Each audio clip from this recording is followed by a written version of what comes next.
Well, hello there, my loves. I'm so excited to get to welcome you to this session of the summit. I am here with my beautiful co-host, Mary Sise, who is an LCSW and a pioneer in the field of energy psychology, an author, an international speaker, and the creator of the soul weaving process.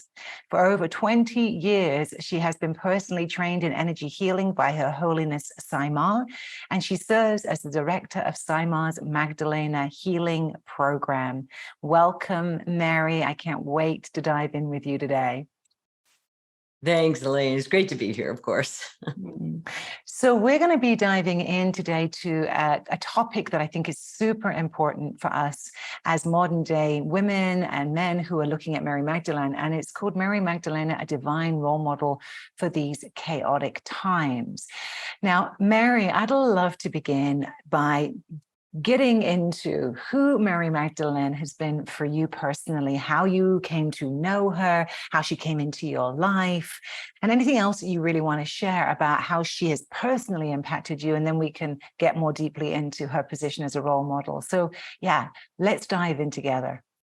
Okay, so my name is Mary. Obviously, I've got the Mary lineage going on, but it was always Mother Mary.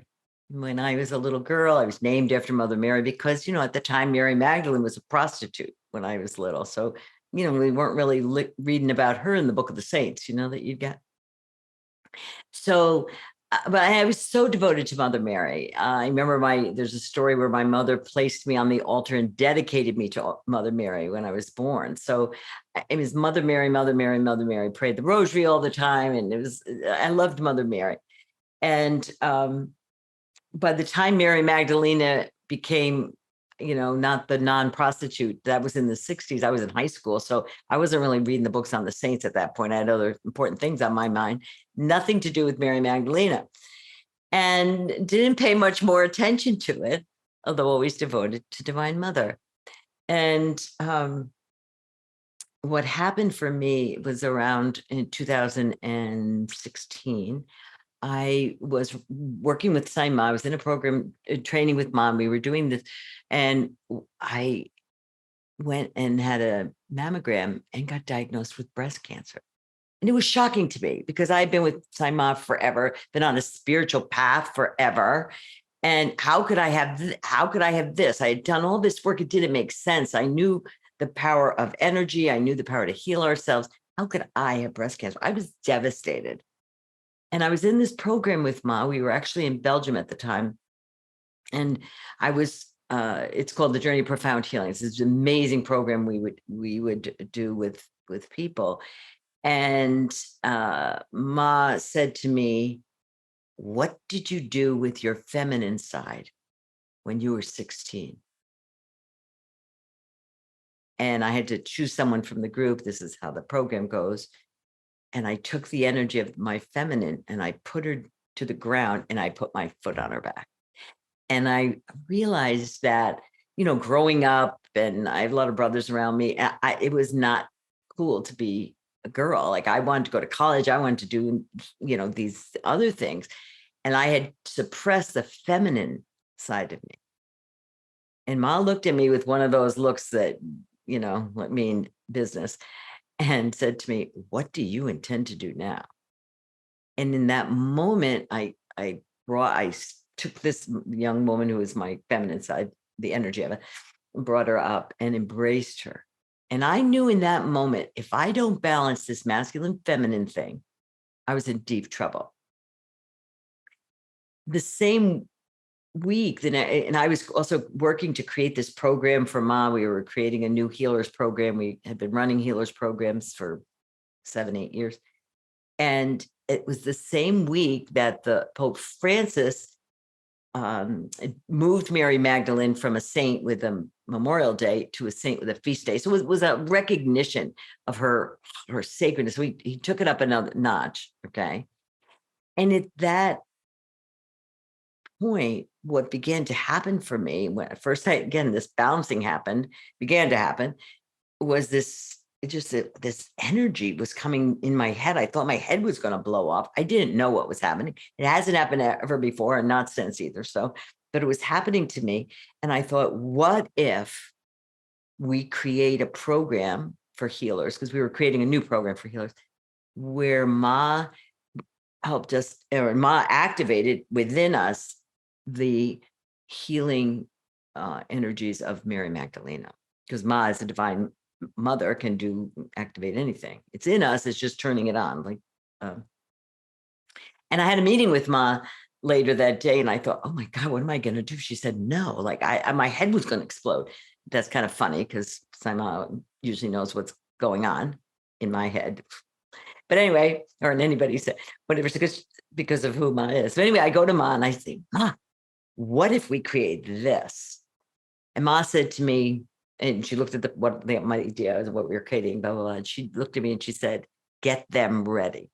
And that was my charge, was to get the students who want to receive and hold this huge amount of, and be initiated into this lineage from Ma, that they had to be ready. And that started the whole Magdalene healing program. That started, and getting them ready. I'm good at that. I'm good at finding out what you got to clear and all that. And so that's how it all began. And then, of course, at that point, I was like, well, I got to learn more about Mary Magdalena. So I couldn't stop reading and traveling to France and traveling to Israel and Magdala and all these places. And this energy just kept getting bigger and bigger and bigger. And we created the course and right away, 200 and over 200 people signed up for it. They had no idea what they were getting into, nor did I, by the way. But we created this amazing course so that by the time we were ready to receive the initiation, Ma could pour it and initiate us into this healing frequency of Mary Magdalena. So that's how I got into it, and have been in it so fully ever since. Wow. You know what I find so fascinating, Mary, and I know this is probably true for you, for all the interviews that we've been doing with women, and now from your story and my story, is this common thread that I see that I just want to weave to our consciousness, which is many of us came with Mary Magdalene through adversity, through some break, through an illness for you, through a miscarriage for me. I know through others, it's been various other ways that when we've been really sort of in a place of deep vulnerability, and actually sort of like in that split of like, oh my gosh, how could this be happening, right? And I find that really, really fascinating, because I think part of the Magdalene ministry that we've been talking about is that Magdalene has this incredible capacity to heal, incredible capacity to be with the suffering, to be with it in a way that is so empowering. So I'd love to hear more about why you think Mary Magdalene carries this energy, what this energy even is, because I know that that's at the center of the Magdalene healing, and how she is a role model for us with that. So like wherever you want to go with that, because I think we really want to understand why she's showing up for us now, specifically. So yeah, let us into that from your point of view. Yeah. I'd love to.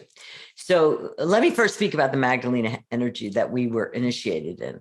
So what happened when we received the initiation, and my job is to really create a program and to really clear out and find out, where are you blocked here, where are you there, and clear out all the energies and get them transmuted, teach people strategies on how to transmute energy and all that I had been learning from Ma. And in my own study and in my own work with my own clients. So it was a combination of all of that. And this energy that we were initiated into, and I'm also trained in Reiki and different energy modalities. This energy, Ma shared us with that it's actually round. A lot of energies are like straight. This was round. It is tender at the same, powerful and tender at the same time. It's a unique frequency that's needed on the planet right now to balance the masculine and feminine in each one of us. That's why I was in trouble, because as you might imagine, my masculine energy was very, very strong, and my feminine energy was out of balance. It was out of balance. So for me to lead the program, for someone to be able to receive this initiation and activation and serve others, you have to be more balanced than the guy on the table. You have to be more balanced than the other person. And so that was what the work was how do I get this in more balance? In fact, I remember one time Mom was speaking to me about Mary Magdalene. She said, well, one of her greatest qualities was her tenderness. And I kept thinking, tenderness, man, that is a little dormant in me. Like, really, couldn't we do courage? Like, she's up there with the guys and she's teaching them all. And she's really there. And, but that was what I needed for me to make stronger in myself. So I had to train myself, walk slower, speak slower, touch someone. I mean, it wasn't, I'm go, And so for me, it was like that. For other people in our program, they were more soft. So they had to get more powerful and they had to balance it that way. And we have men in the women, it doesn't matter what physical body you're in, but it's this balancing of that. So now when you ask me, how do I see Mary Magdalene now and how she could be and play the role she played in holding this for Jesus and is that or for myself or for you when you had she can do it. Her frequency is so balanced and high that she can handle anything. I mean, let's face it, you can do that crucifixion walk. You can be there and allow you or me to go deep as I need to go into the pain of where I split off this feminine aspect of me, to reclaim it, to bring it back by just your presence. And that's who she is. What's so amazing to me, Mary, as I'm hearing you talk again, is the many faces of the Magdalene, the many voices of the Magdalene, we're all saying the same story, only in different ways. That's how we know there's a truth, a deeper, big T truth at play, right? Because you're talking about this split off parts of self, this underworld journey of your feminine, and you having to reclaim your feminine, just as we're having to reclaim the collective feminine, which is the underworld journey that the whole feminine has been on for the last 2,000 to 3,000, 4,000 years. And it's incredible to hear that for you, it was through tenderness, this rebalancing. And I always think of Magdalene as holding this incredible alchemy between ferocity and tenderness. That's how I always talk of a fierce tenderness. And she comes through with this energy that's kind of fiery and intense, but there's this exquisite tenderness there and humanity and kindness.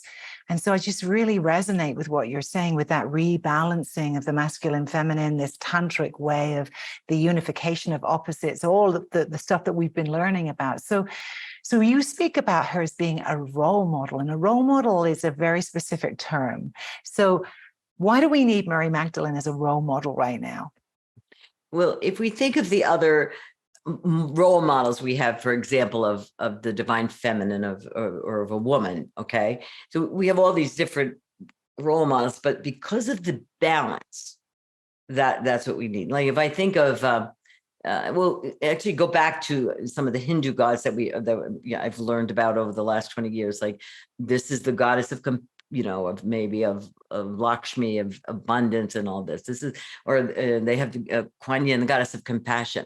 Now, Mary Magdalene is the goddess of, speak your truth. It's very, very smart. She was very smart. She could hold her own. She sat with those disciples. She spoke up. But at the same time, she could hold this tenderness and this teaching. And there's even some stories of how, she would teach that or ask Jesus the questions to help them understand. I mean, she was of equal level in terms of her mastery.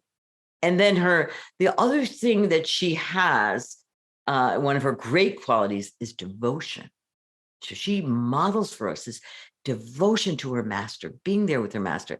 And while that's a weird concept for us oftentimes in the West, like devotion, like we're devoted maybe to our sports teams, but like, like we paint ourselves all red for our whatever we do. We don't really see devotion. And yet she had that. And for us now, it's about being devoted to your soul, devoted to why did I incarnate at this particular time? And being loyal to our soul. She was devoted, she was loyal, she was strong, she loved this heart that was so open. And she's such a powerful role model, again, of combining the tenderness and the power. It can't be either or. And at this time, that's, and as you were, like this archetype, she's in our psyche, and we're getting now more information. And I just think if we can look at her, what did she do? How did she, for starters, she had to leave her home. She's walking with mostly the men and Jesus when women couldn't do that. In that time, if you look and you read about that time, one man only had to say something happened. You had to have two women as a witness. Women couldn't say or do anything, and yet she did, and she stood there. Sometimes people will say to me, well, the men were all chicken, they didn't stay at the cross, and the women only stayed there. I just think part of that was because the soldiers didn't think the women were smart enough to know anything. So why kill them? Like the men they all stayed there, they probably all be dead. So, they would have taken them down. I don't know. Other than she did it. She stayed there. She was what I love to think this pillar of light during this time where she could be a pillar of light. And for us now on the planet, an important teaching that we've received is not everyone needs to wake up, but those of us who said we would wake up and play a role, we have to. We have to wake up because Mother Earth cannot go through this ascension without enough of us. I think of it like an acupuncture needle. Magdalene is in the grid of Mother Earth, assisting her to ascend now. And that's what's happening, this shift that's happening now, and to ascend to the next level that the planet is ascending to. And as we've said in many of the summit talks, the Magdalenas are like midwives. I always think of the midwife as like the nurse at the nursing station when you're having your baby and you're screaming and they want to run around the nurses, but she's the one who says, get back in bed and breathe, So like, that's who we are, like, breathe, everybody. It's okay. We're going through this time of birthing. And right now we're in the chaos and the transition time to birth a new earth. And so those of us who have said, Mother Earth, I'll come back, or Mary, I'll come back. I'll help you in this. 2,000 years later, 2,000 years ago, they planted the seeds. Now they're ready to be harvested. And we said we would come back and hold this light and hold steady, to hold it so that Mother Earth can do that. So to play our role in this grand design for this time, this particular time on planet Earth where it's so chaotic, we have to wake up and clean up what we're not, all the junk that's in us, all the lower fear energies, whatever. And then so that we can, again, more and more tap into this Magdalena energy that's everywhere now on the planet. Now it's everywhere. You just need to tap into it. Thank you for that. That's absolutely beautiful. And I feel her presence. And it's interesting, right? Because this is what I'm always aware of. And maybe all of you who are listening and have been listening to the other talks is, yes, there's the ascended aspect of Mary Magdalene that is this incredibly powerful transmission.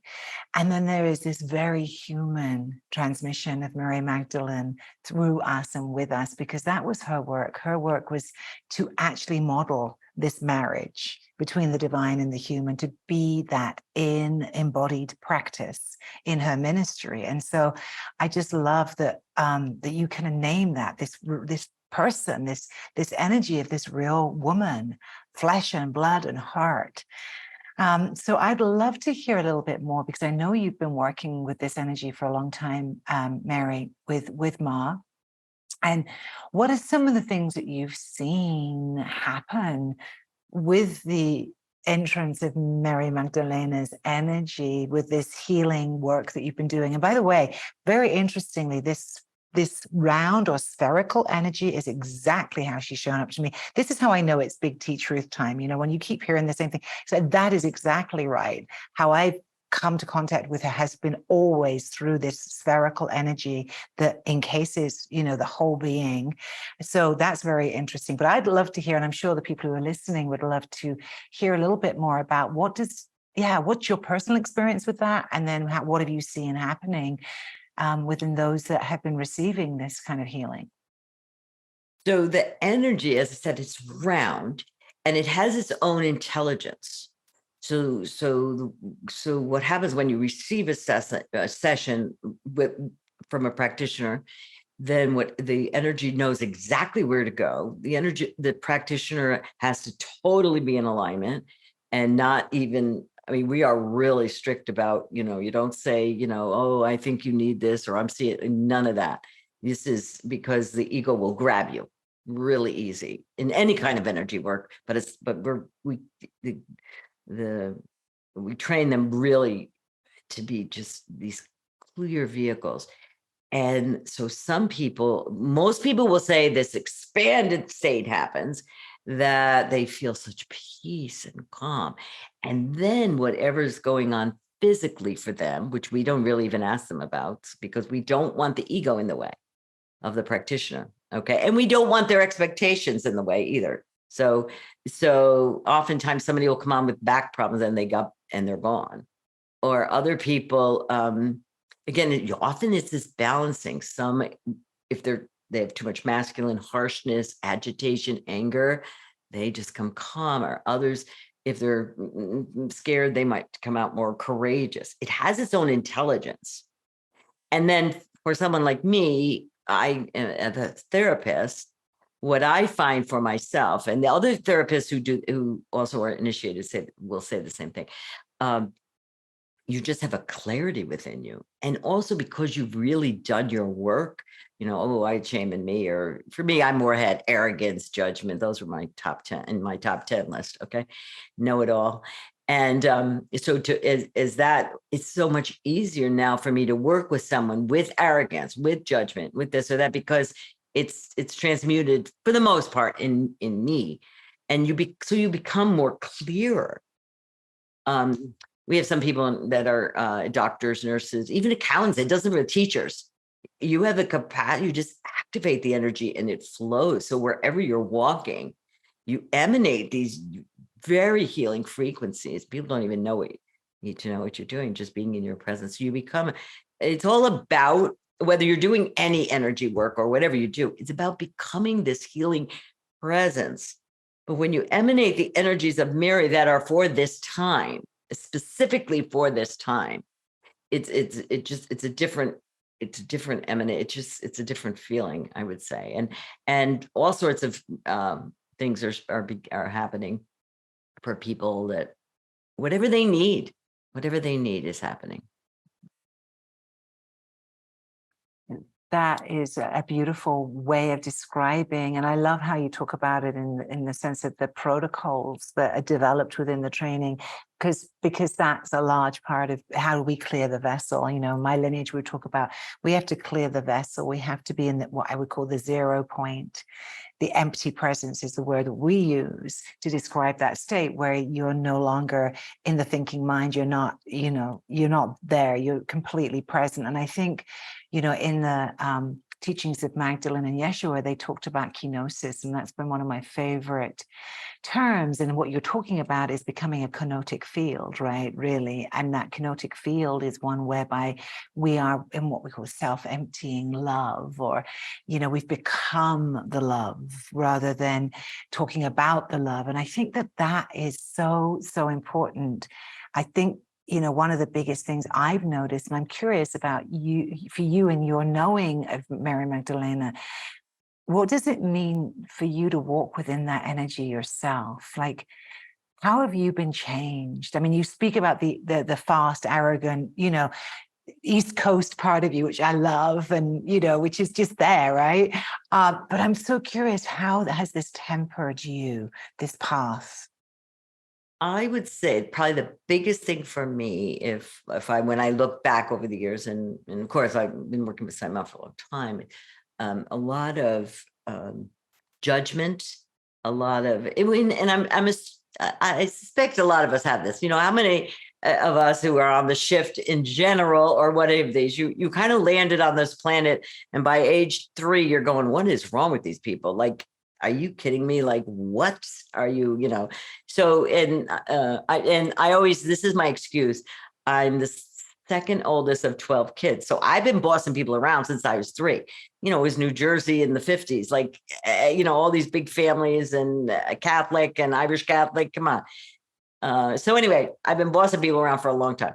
So I have and I have great knowingness, and I trust myself. That I've had since a little girl. Like, I know what I know. And so for me, it was just like this judgmental, what is wrong with you? Just do it this way, you guys, and we're out of here. I already knew that the right way. So for me to be a team player, not easy. And because it was like a waste of my time, be like, I'm just going to tell you how we'll get out of here fast and let's go, So it was a lot of that, but it came across as judgmental, and like I thought they were stupid, which kind of I did. And my heart wasn't open in as much. Okay. I could really do a lot of things and speak probably on anything, but it was not. And as I said, my biggest hit was the breast cancer. Okay. But, there were other losses along the ways that really cracked my heart and just made it open more and more and more. And in the other parts of my story, where I just like reached the end of my know-it-allness, and I knew in a way that if you don't surrender to this, and so I was saying, now my prayer is only use me like a chess piece. Just use me. I'm here. I show up. Use me. Something else. Let me. There's not even a thinking part of it. And while I can discern energy, like that person's in more fear than maybe the next, whatever, it's a discernment with more compassion versus what's wrong with you people. So I would say that was it. And I know a lot of times at the shift, people can relate to what am I doing in this family? And I actually learned from Saima how you get in a family, why you signed up. So there's all sorts of great teachings about that we could possibly go into someday, but not here. So one of the things I'm so struck by as you say that, and I think that this is also the piece that I've been learning, and as listening to all the interviews and listening to you and hearing myself speak, is there is this journey, and I'm wondering for everyone who's listening, just to make this sort of little moment together, that there's a real journey of reclamation and what I would say, loving ourselves more fully, or loving the parts of us that we find harder to that we may judge, because we have our judgments of others, but that just shows us where we're judging self, right? And for all of us who've trained as therapists, we're highly aware of the projective field and just how much time we spend judging people when we're really actually just judging that in self. And I love you being called onto that path of really engaging with your toughness and your, that place of like, I share some of that shadow, like the stupidity. I think it's like, come on, let's get on with it. Let's wake up and do it, and softening that and learning how to really love our humanity and our infallibility, So I know you have a practice for us, Mary, a meditation that may elucidate this more. So I'd love to invite you to share that, and for all of us to get to benefit from all of your teachings and your presence. Absolutely. Thank you. So let's all take a breath together.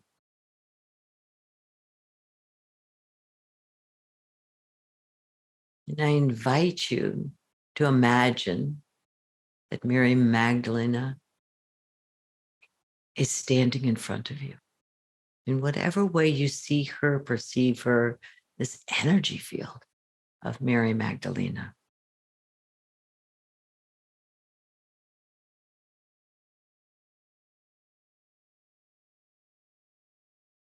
Using your breath.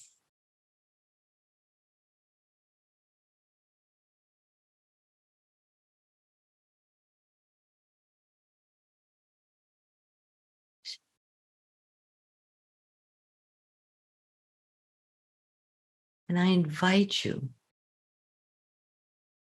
to allow yourself, to allow Mary to embrace you.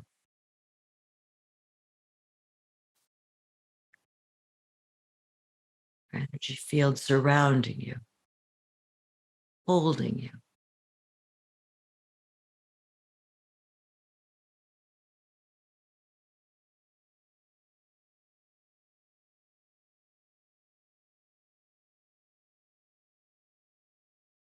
This knowingness that you are never alone. Never.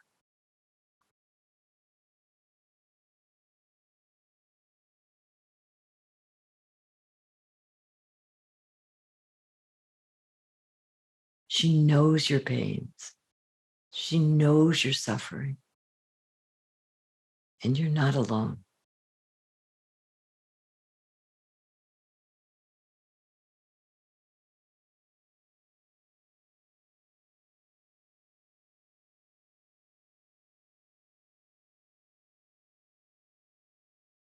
And using your breath,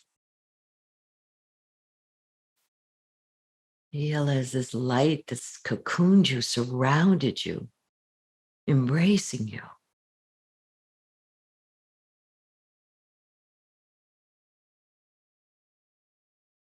Breathe it into your physical body. Let it mix and merge with your physical body.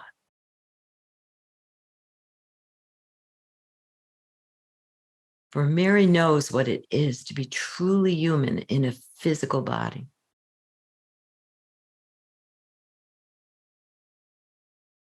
Allow it to move into every cell and molecule and atom of your physical body.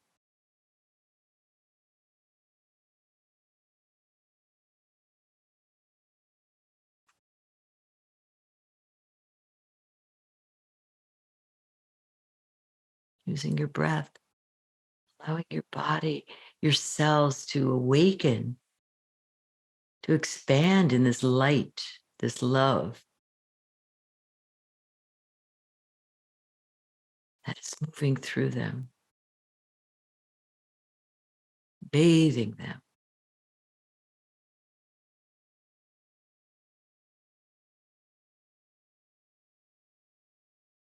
Allow it to move, especially into your organs and your glands.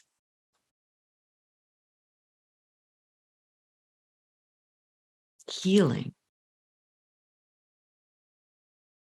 enlightening, loving.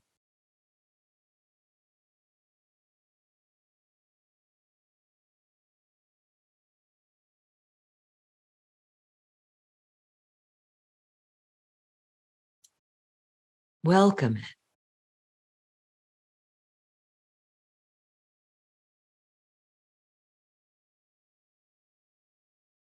Bringing your awareness to your brain, the left hemisphere, the right hemisphere, allowing it to move back and forth, almost a figure 8 pattern, deep into the center of your brain, where the fears are stored.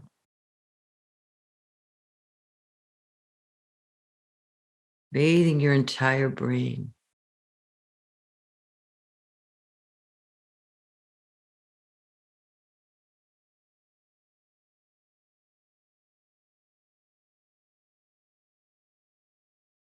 From your brain, let it move down to your heart.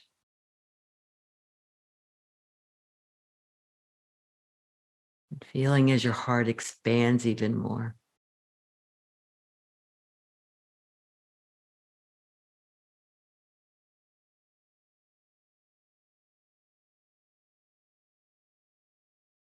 Giving permission for this light to transmute anything that you're willing to release, any fear, any doubts, judgments.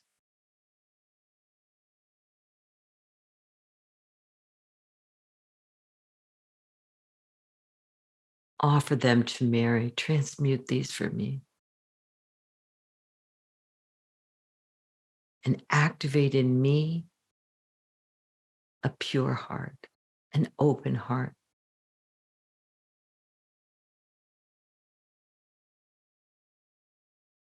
This capacity to love for the sake of loving.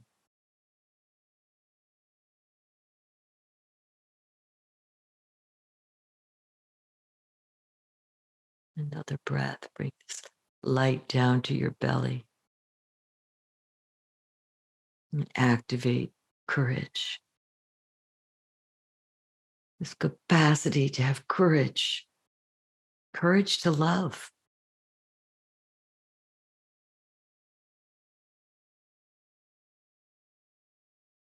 Courage to speak. Courage to be silent.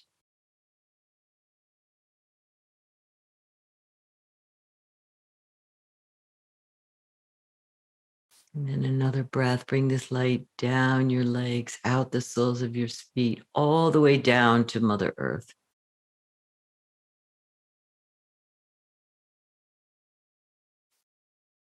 There's a crystalline core there. Find your unique footprints. And very consciously step into them.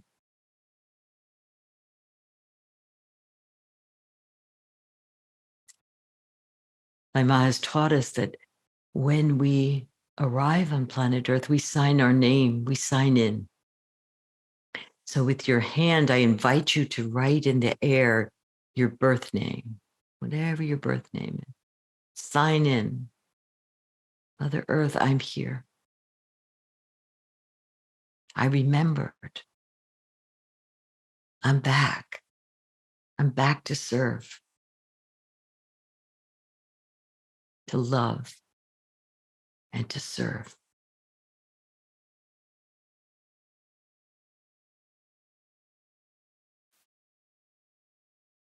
And feeling the pulsation of Mother Earth and her gratitude that you're remembering.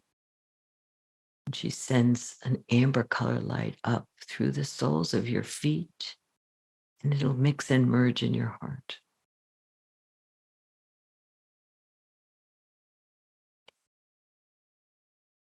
And now see yourself standing, a pillar of light on planet Earth, an acupuncture needle supporting Mother Earth, a Magdalena, remembering, being empowered with this specific grace of Mary Magdalena, this specific energy, frequency, power.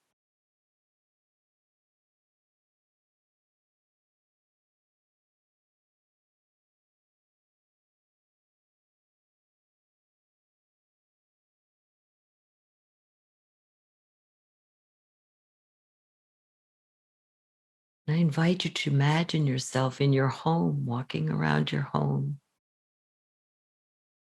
with others, friends, family, emanating this energy.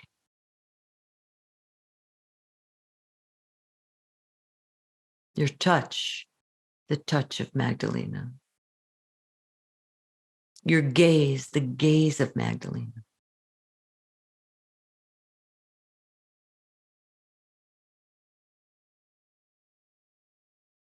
And see yourself at work, in the grocery store,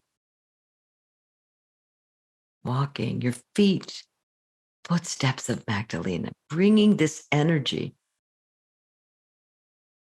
back activating it from the Mother Earth. These seeds that were planted, watering them now. This Magdalena grid, activating it with your presence.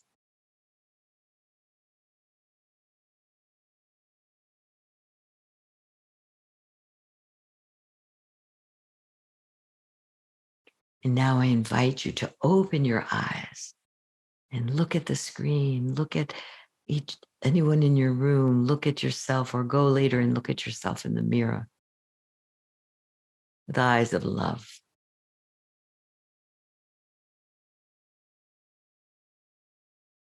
As you remember the truth of who you really are.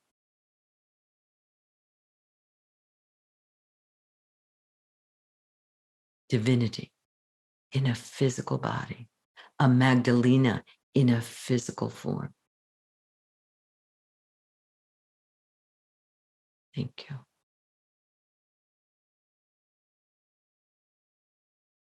Blessed be. Blessed be. Thank you, Mary, for that beautiful invitation to really feel the presence of Mary Magdalene within every one of us. And I charge you with noticing right now, really noticing the softening. I notice in myself, again, this exquisite invitation to see through the eyes of love, which is, I think, one of her core practices, really, that I've received that's synonymous with what you're speaking, Mary, and so many of us are speaking, which was it. What does it really mean to cultivate that gaze that is connected into the source of that love? So what would you love to leave our beloved ones with today? If there's something really important that you'd like to just surmise of everything that you've shared, Mary, what you'd like to leave us with to take into our day, what would that be?